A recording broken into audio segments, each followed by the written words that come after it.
Il vaut 13 000 €, il est fabriqué en 6 mois, il pèse 12 kg, mais surtout, il fait office de tampon meilleur joueur du monde sur le CV du joueur qui le reçoit chaque année. Le Ballon d'Or est la plus prestigieuse des récompenses individuelles du foot. Un trophée qui a souvent suscité la polémique pour les injustices qu'il a créées. Passons en revue le cas de 7 joueurs qui se sont fait voler entre guillemets leur Ballon d'Or.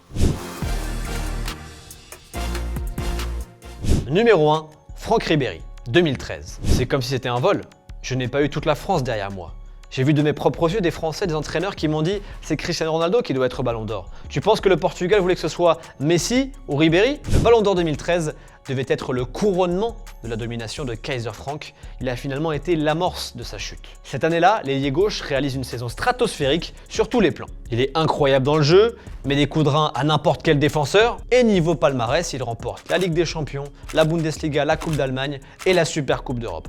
Difficile de faire mieux, mais 2013 était visiblement l'année de la statistique, car les 66 buts de Cristiano Ronaldo en 2013 et les 42 de Léo Messi ont pesé bien plus lourd que les 22 petites réalisations de Franck Ribéry. Et sur les 66 buts de CR7, 4 ont été déterminants et ont fait pencher la balance en faveur du Portugais.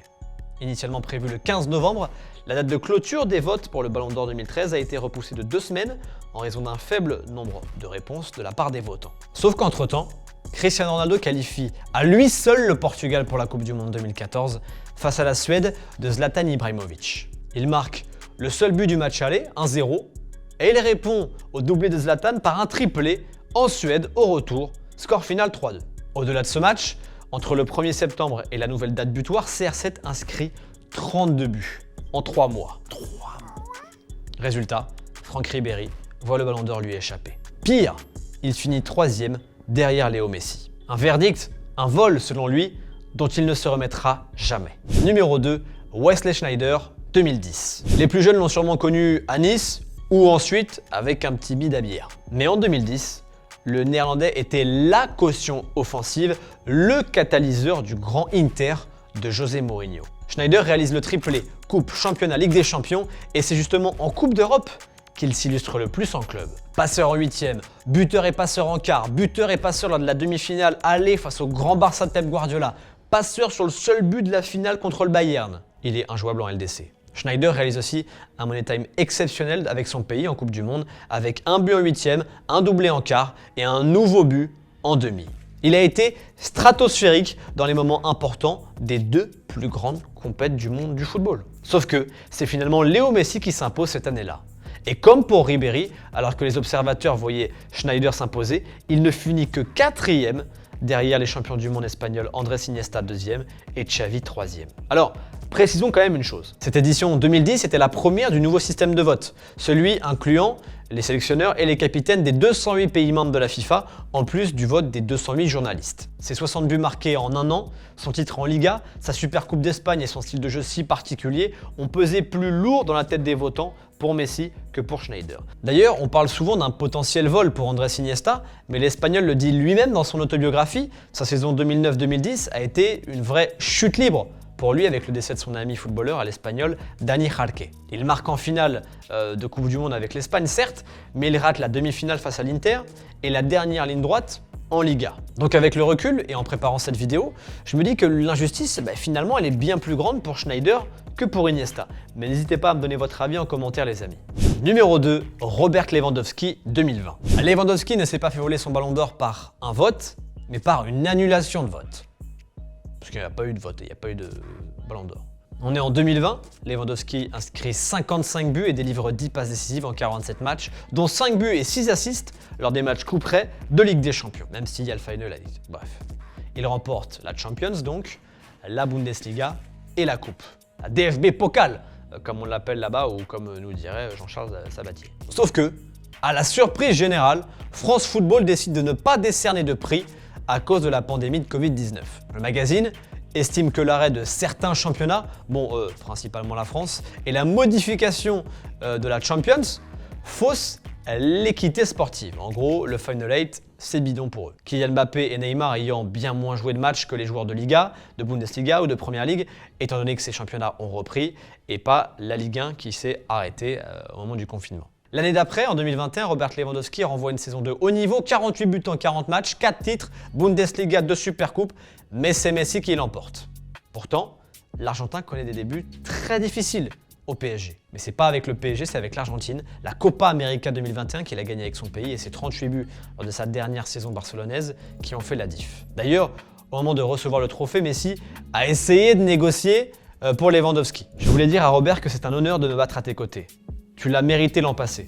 J'espère que France Football va te le donner parce que tu mérites de l'avoir chez toi. Alors 1, ça lui fait une belle jambe à ce bon vieux Robert. Et 2, France Football n'a rien envoyé à Robert Lewandowski. Numéro 4, Zinedine Zidane 2000. L'année 2000 de Zinedine Zidane a été parfaite jusqu'au 24 octobre, très précisément. Sportivement, il est le meilleur joueur du monde. Il est l'un des grands artisans de la victoire de l'équipe de France à l'Euro, avec entre autres un but en quart et en demi. Pas mal, non? C'est français. Mais voilà, tout va basculer un soir d'automne avec la Juventus en Ligue des Champions. Lors d'un Juventus Hambourg, Zizou assène un coup de boule en scred à Jochen Kientz. Je dis en scred car il est plus discret que celui asséné à Materazzi en 2006. Mais l'arbitre le voit et puis c'est carton rouge dehors, t'es exclu, au revoir. Un rouge qui va lui valoir le Ballon d'Or 2000, car Luis Figo bat Zidane de 16 petits points seulement. 8 votants sur 51 n'ont pas donné le moindre point au Juventino, ce qui sportivement est inexplicable. Faut pas aller chercher plus loin, Zidane a perdu son Ballon d'Or sur un coup de tête parce que certains votants l'ont sanctionné. Et ils ont le droit. Numéro 5, Antoine Griezmann 2018. Un grand chanteur a dit en 2018 « Antoine Griezmann, penalty, on est ensemble ». Bon. Cette année-là, Griezmann, c'est bien plus que ça, évidemment. Sur l'ensemble de l'année civile, il inscrit 40 buts, son meilleur total en carrière, c'est simple. Et plus qu'un avant-centre, c'est un milieu offensif, un 9,5, un excellent joueur d'équipe. Avec son club, l'Atlético de Madrid, il remporte la Ligue Europa, la Super Coupe d'Europe et il décroche le titre suprême en sélection avec l'équipe de France. Sa Coupe du Monde est juste phénoménale. Il monte en puissance tout au long de la compète en étant décisif sur chaque match à élimination directe. En finale contre la Croatie, il est même impliqué sur 3 des 4 buts, 2 passes D, 1 péno marqué. À titre de comparaison, Luka Modric connaît une trajectoire un peu inverse. Il est pas mal décisif au début de la compétition, mais un peu moins influent dans le jeu croate ensuite. Pourtant, c'est bien lui qui décroche le Ballon d'Or 2018. Bien aidé par sa campagne en Ligue des Champions qu'il remporte avec le Grand Real de Zidane.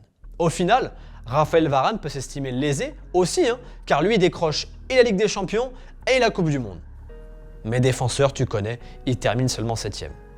Ça pique. Alors premier, peut-être pas, mais 7ème, vraiment, à mi-votant. D'ailleurs, selon vous, quel est le plus gros vol? Griezmann 3ème ou Varane 7ème? Dites-nous ça en commentaire, les amis. Numéro 6, Manuel Neuer 2014. Il y a un avant et il y a un après 2014 au poste de gardien de but. Si un Victor Valdés, par exemple, avait déjà initié une certaine transformation du poste au Barça en participant au jeu, Manuel Neuer est allé beaucoup plus loin. Il est devenu avec le Bayern Munich et l'équipe d'Allemagne le premier gardien libéraux de l'histoire. Premier ou presque. Il est devenu le défenseur supplémentaire qui intervient en cas de contre-attaque éclair si les deux centraux sont éliminés. Et ça, les Algériens s'en souviennent encore. Pareil, Karim Benzema se souvient encore de la main de fer qui a stoppé son tir en quart de finale. Sinon, la France allait en demi. Bref, en 2014, Manuel Neuer réalise quelque chose d'énorme, en plus d'apporter quelque chose de nouveau. En termes de stats, ça donne 51 matchs, 25 clean sheets. Le mec était à 90% de tirs arrêtés en sélection en 2014 et 2015. Il remporte la Coupe du Monde 2014 avec l'Allemagne, avec 4 clean sheets et en encaissant que 4 buts. Ajoutez à cela le titre en Bundesliga avec le Bayern et la Coupe d'Allemagne. Et ce, un an après avoir remporté la Ligue des Champions avec Kaiser Frank en 2013. Sauf qu'en 2014, c'est une nouvelle fois Cristiano Ronaldo, auteur d'une campagne de Ligue des Champions incroyable avec 17 buts, qui s'offre un 3e Ballon d'Or. Allez, il nous reste un dernier Ballon d'Or à voir, mais avant ça, évoquons rapidement les autres éditions qui ont fait polémique mais qu'on n'a pas inclus dans cette liste. Il y a celui de 2019, que beaucoup auraient aimé voir revenir à Virgil van Dijk plutôt qu'à Léo Messi, celui de 2001 qui est revenu à Michael Owen alors que les spécialistes voyaient Raoul s'imposer, ou encore celui de 2003 qui aurait pu revenir à Thierry Henry, auteur d'une très grande année mais qui est finalement allé à Nedved. Mais passons tout de suite au dernier exemple de cette liste, peut-être le Ballon d'Or le plus contesté de l'histoire du football. Numéro 7, n'importe qui sauf Cannavaro, 2006. Si Cannavaro est de votre famille, c'est pas méchant le titre. C'est juste que cette année 2006 a été l'une des années du Ballon d'Or les plus ouvertes. Du coup, trop difficile de mettre un nom précis pour 2006. Bref, Cannavaro a fait une grande saison et une grande Coupe du Monde, mais ses débuts au Real Madrid, ensuite, ont été compliqués. Alors qu'à côté, Samuel Eto'o a remporté la Ligue des Champions et la Liga en étant sensationnel avec le FC Barcelone. Pareil pour Ronaldinho. Thierry Henry a fait finale de Coupe du Monde et finale de Ligue des Champions, tout en marquant but sur but, même s'il a perdu les deux. Zinedine Zidane a réalisé une Coupe du Monde 2006 proche du chef-d'œuvre, mais encore une fois, à un coup de tête près. On dit souvent que Zidane a perdu 2 ballons d'or sur 2 coups de tête. C'est sûrement vrai, le 2000 et le 2006. En 2006, d'autres Italiens auraient pu le choper aussi le prix, Gigi Buffon et Andrea Pirlo qui ont réalisé chacun une énorme Coupe du Monde avec la Squadra. Mais c'est finalement Cannavaro qui l'a emporté, non sans polémique. On arrive à la fin de cette vidéo les amis. Juste avant de se quitter, dites-moi en commentaire quelle est la plus grosse injustice du Ballon d'Or selon vous. Et n'oubliez pas de liker cette vidéo si elle vous a plu et de vous abonner à la chaîne si ce n'est pas le cas. Allez, à très vite pour une nouvelle vidéo. Salut et vive le foot. Ciao.